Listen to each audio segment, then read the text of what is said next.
guys, Haoson here from DAGeeks.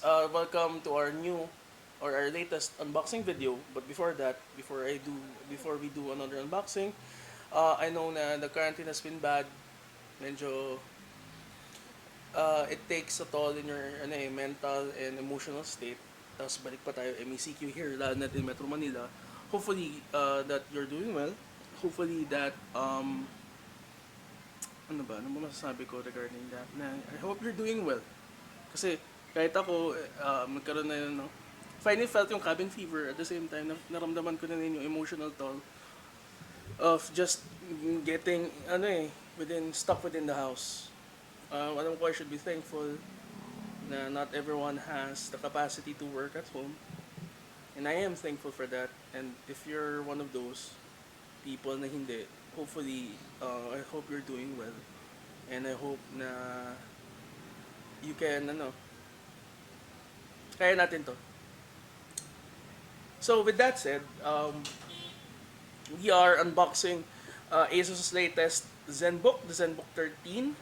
And ASUS claims this to be one of the, it's really ultra light, ultra thin, and it has one of those things that ultra light and ultra thin netbooks or notebooks don't have. Basically, I/O ports. So, for this video, I'm just going to do an unboxing, show you what you get outside of the box. Though, I have to clarify then, you get what you get outside the box. So, let's go do the unboxing video.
guys, I'm back. So there you have it. That's what you get for the ZenBook 13. That's what you get outside the box. I actually like yung build ng laptop. Even if they claim it to be ultra light and ultra thin, it has weight. Hindi siya yung sobrang nipis na parang hindi mo na siya mararamdaman. But it's kind of expected since the laptop has a lot of I/O ports na normally you wouldn't find in these kinds of laptops. And keep on saying it's laptops. But yeah, yon. And I actually will go through with this, work with it, see how we, or how I would be using it on a day-to-day since for gaming, syempre kasi importante sa ating geeks is yung gaming, watching videos, and working. So, watch out for the review on the website, and see you in the next video. Bye!